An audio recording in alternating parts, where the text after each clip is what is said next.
Agora a gente vai responder algumas questões. Vou aqui me expor. Eita, mas aí a gente vai respondendo juntos, tá? Vocês podem tentar responder daí, eu respondo daqui. Aí a gente vai aprendendo juntas. Todo mundo junto, tá? Eu botei a disciplina de Direito Civil da CESP, ano 2024 e 2023. Essa plataforma de questões que eu uso da legislação destacada é o LDE Cards. Ele é muito bom porque eles são questionamentos de certo e errado, independente da banca organizadora, tá? Então, ele sempre vai te dar esses questionamentos, certo ou errado. E aqui a gente tem o cronograma de tempo. Eu vou reiniciar para a gente começar do zero. No tocante à disciplina do condomínio geral e edilício, dada pelo Código Civil, é correto afirmar: o síndico de condomínio edilício tem de ser obrigatoriamente um condômino.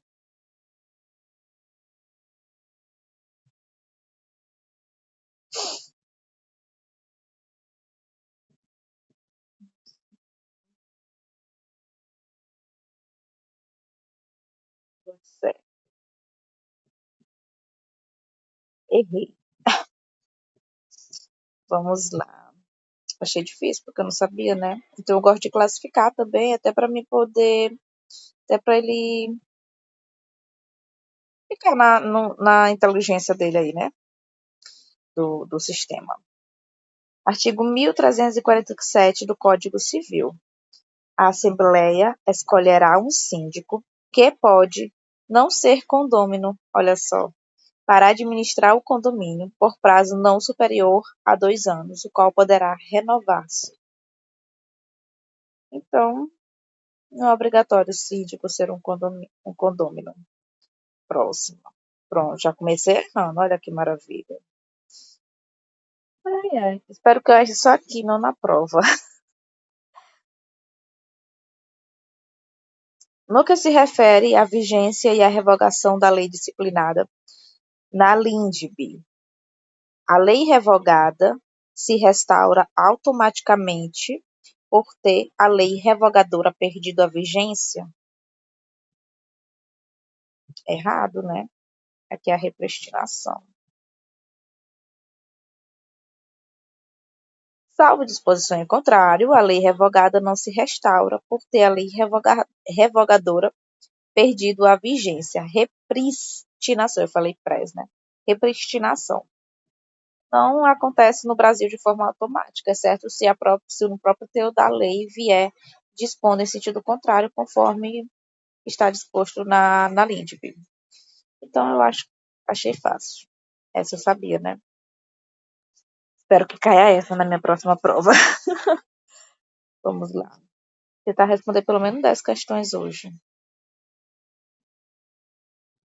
De acordo com o Código Civil, o termo companhia ou sua abreviatura aplica-se à sociedade limitada?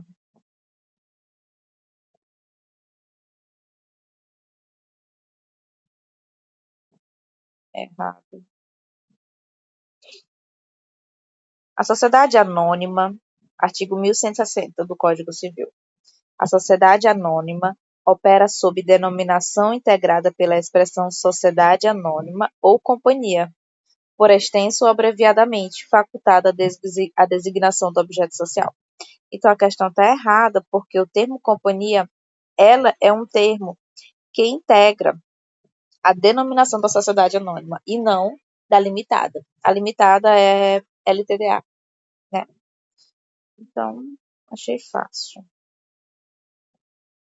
Próxima. No que se refere à chamada exceção de inseguridade, é correto afirmar: não há previsão da exceção de inseguridade no direito brasileiro. Confesso que eu nunca nem ouvi falar nisso. PGE Pará, e eu fiz esse concurso. E eu lembro o terror que foi esse concurso. Não sabia nada de nada. Ai, ai. Não há previsão da exceção de inseguridade no direito brasileiro.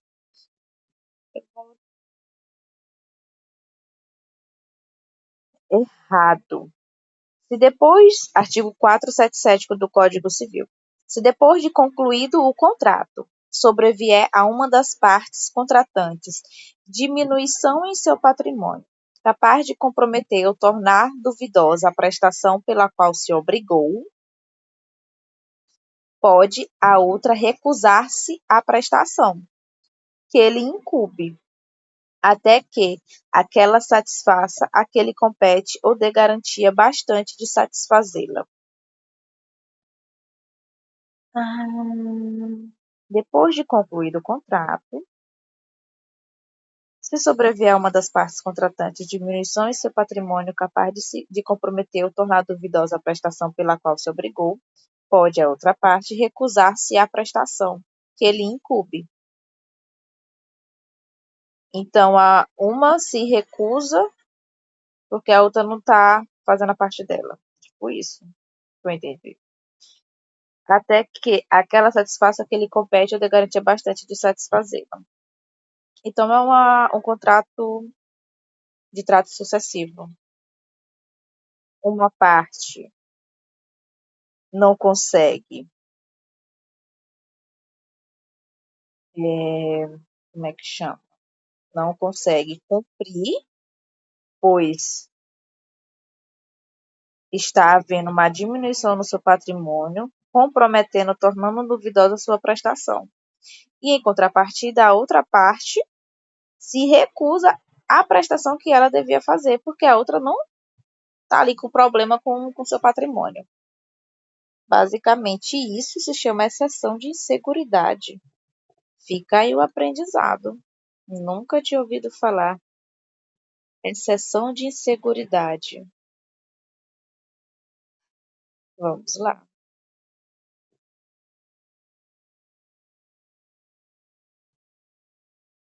Pedro, como forma de pagamento de uma dívida, comprometeu-se a entregar a Fátima um cachorro. Contudo, Pedro apegou-se ao animal e ofereceu a Fátima, em substituição à prestação, uma joia que recebeu de herança da ação, né? A credora Fátima consentiu em receber a joia. Nessa situação hipotética, considerando-se o direito obrigacional, ocorreu nova ação? Eu entendo que foi da ação, mas eu vou botar como errado aqui. Acertei! O credor pode consentir em receber prestação diversa da que lhe é devida. Tá, vamos pesquisar aqui o que é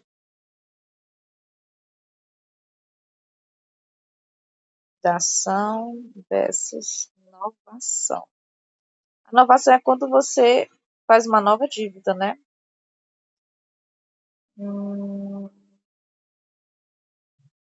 Novação ocorre quando as partes de uma obrigação a substituem por uma nova. Dação ocorre quando o devedor entrega ao credor uma prestação diferente da originalmente acordada. É isso mesmo, tá certo. É dação. Fácil. Próxima. De acordo com a jurisprudência do STJ, a legítima não pode ser incluída no testamento por expressa vedação legal. Certo. Errado? Uau, por quê? Essa eu não sabia. A legítima dos herdeiros necessários não poderá ser incluída no testamento. Jurisprudência, jurisprudência. Deixa eu ver.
Gente, eu não entendi. Se alguém tiver entendido, me explica, tá? Não entendi. Olha, e foi um concurso de cartório, 2024. Eu ia fazer esse concurso, mas eu não fiz. Eu não entendi. Depois eu vou procurar saber isso daqui. Não entendi mesmo. Continuando, achei difícil. Em relação aos direitos da personalidade, com base, eu li isso hoje. Vamos ver. Com base no disposto no Código Civil, é correto afirmar: terceiro envolvido em biografias de pessoa pública como coadjuvante na história, precisa conceder autorização para que a biografia possa ser regularmente publicada? Errado. Temos um julgado aqui. A liberdade é constitucionalmente garantida, não se podendo anular por outra norma constitucional, menos ainda por norma de hierarquia inferior que a lei civil, ainda que sob o argumento de se estar a resguardar e proteger outro direito constitucionalmente assegurado, qual seja o da inviolabilidade do direito à intimidade, privacidade, honra e imagem.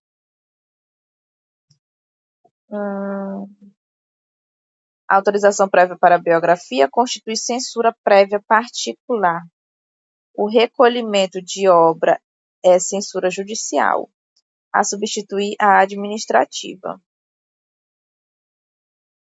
O risco é próprio do viver. Erros corrigem-se segundo o direito, não se coartando liberdade conquistada. Nossa. A reparação de dano e o direito de resposta deve ser exercido no termo da lei. Beleza. Próxima. Paulo dispõe de seu próprio corpo após a morte, de forma gratuita, em favor da Universidade Federal do Ceará, com o objetivo científico. Todavia, no testamento, Paulo excepciona o coração. Nessa situação hipotética, de acordo com o Código Civil, o ato voluntário de Paulo é válido, porém não mais poderá ser revogado. Errado. É livremente revogável. Pode ser livremente revogado. O ato de disposição pode ser livremente revogado a qualquer momento, principalmente no ato de disposição de última vontade, que é o testamento, né? De acordo com o STJ, constitui requisito para a aplicação da teoria da imprevisão a inimputabilidade da excessiva onerosidade da prestação ao lesado. De acordo com o STJ, constitui requisito para a aplicação da teoria da imprevisão.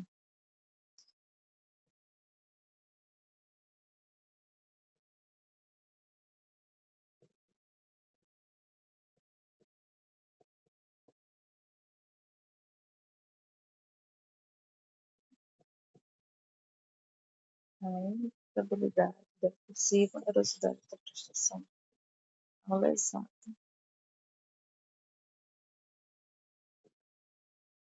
Eu acho que isso aqui é outra teoria. Bora lá. Uau, eu acertei, é isso mesmo.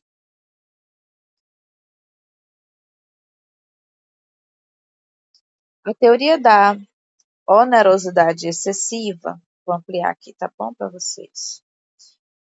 A teoria da onerosidade excessiva do artigo 476 do Código Civil, de origem italiana, pressupõe contrato de execução continuada ou diferida, superveniência de acontecimento extraordinário e imprevisível, que acarrete prestação excessivamente onerosa para uma das partes e extrema vantagem para a outra, e inimputabilidade da excessiva onerosidade da prestação ao lesado.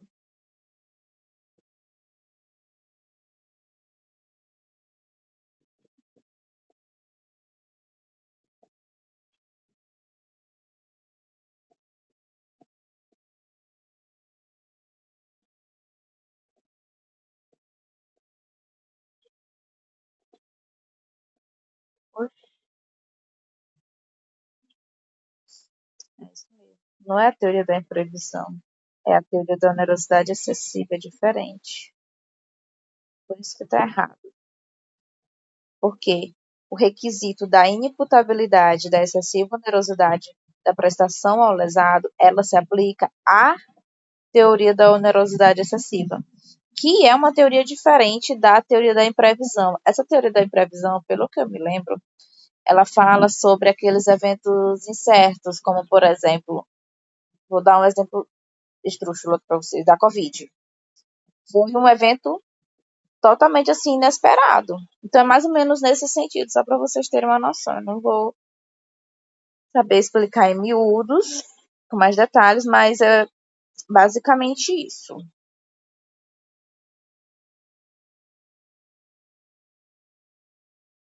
Aqui também tem a superveniência do acontecimento extraordinário e imprevisível. Vamos lá de novo no Google. Teoria da imprevisão versus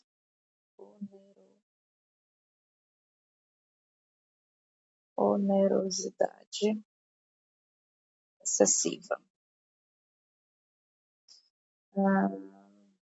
Onerosidade excessiva, teoria da previsão baseada no princípio rebuscistantibus, não sei falar, e considera a obrigação contratual deve ser cumprida dentro da circunstância existente no momento da celebração do contrato. Permite a revisão ou a resolução do contrato. Aplica quando um fato superveniente, imprevisível e extraordinário torna a execução do contrato excessivamente onerosa para uma das partes. A ocorrência de evento imprevisível, como a pandemia ou crise econômica, pode ser enquadrada na teoria da previsão.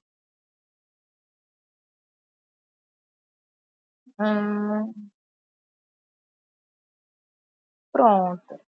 A onerosidade excessiva é um estado contratual, enquanto a teoria da imprevisão é um mecanismo legal para lidar com a situação. A teoria da previsão exige que o evento seja extraordinário e imprevisível, enquanto a onerosidade excessiva foca no desequilíbrio contratual. Entendi.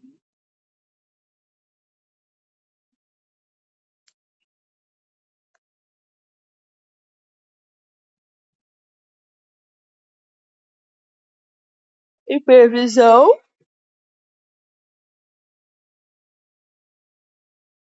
Pera, já esqueci. Então eu não entendi. Previsão é um mecanismo para lidar com a situação contratual. A onerosidade excessiva é um estado do contrato.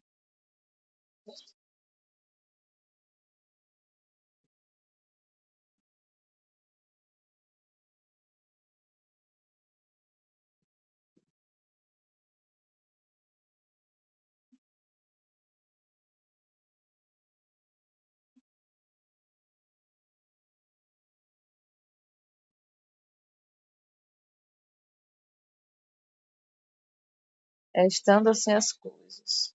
Pronto, vamos lá. Eita, saiu.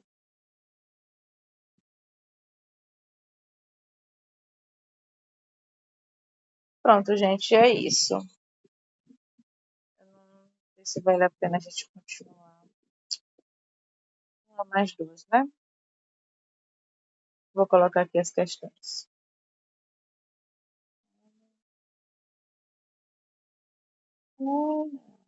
Em 2025, eu não tinha percebido. Não resolvido. É só isso que eu botei. Eu estava na 7, eu acho, né? De acordo com o STJ, a pretensão de reparação civil decorrente do reconhecimento judicial de nulidade de negócio jurídico causada por ato praticado por tabelião no exercício da atividade cartorária prescreve em 10 anos, iniciando-se o prazo da prática do ato lesivo. Não é 10 anos e não é prática do ato. Isso aqui é da sentença do trânsito em julgados. Eu já acho que eu já li essa juris. Vou ampliar aqui pra gente. Deixa eu primeiro ver o artigo. Artigo 22 da 8935. Prescreve em 3 anos a pretensão de reparação civil, contado o prazo da data da lavratura do ato registral ou notarial. Aí nós temos uma jurisprudência do STJ, olha, é até recente, de 2023, falando exatamente sobre isso. Por força da presunção legal da veracidade inerente ao ato notarial e de registro, a efetiva lesão ao bem jurídico tutelado só se configurou com a sentença transitada em julgado, em que, declarada a nulidade da procuração, da escritura pública de compra e venda do imóvel e de seu respectivo registro, e, por conseguinte, determinou a reintegração da posse em favor do terceiro do bem adquirido pela recorrida, causando a esta o prejuízo. Então, o propósito recursal foi decidir o termo inicial do prazo prescricional para o exercício da pretensão indenizatória, tá? E o termo é do trânsito em julgado. Sentença transitada em julgado. Então, trânsito em julgado, dali começa a contar o prazo prescricional de 3 anos, conforme a Nancinha, a minha amiga ama a Nancy. Aí, como ela ama, eu amo ela também. Mas ela é muito fofa também, né? Prescreve em 3 anos. Próxima questão. A respeito do negócio jurídico simulado, à luz do disposto no Código Civil e na jurisprudência do STJ, o negócio jurídico simulado configura anulabilidade, não podendo ser arguida por uma das partes em desfavor da outra. Simulado. É nulidade absoluta, né? Não? Configura anulabilidade, é nulidade. É nulo, artigo 167 do Código Civil, o negócio jurídico simulado, mas subsistirá o que se dissimulou, se válido for na substância e na forma. Simulação do negócio jurídico. A simulação provoca nulidade absoluta do negócio jurídico, conforme o 67 do Código Civil, por tratar-se de matéria de ordem pública. A simulação pode ser decretada de ofício pelo juiz.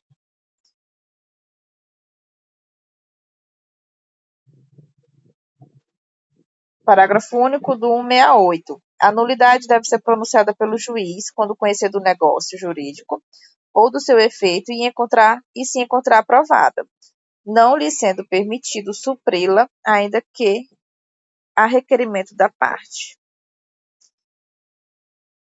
Tem o que fazer, né, quando é nulidade absoluta. E, gente, é isso. A gente respondeu o quê? 10 questõezinhas? Tá ótimo, né? Até a próxima.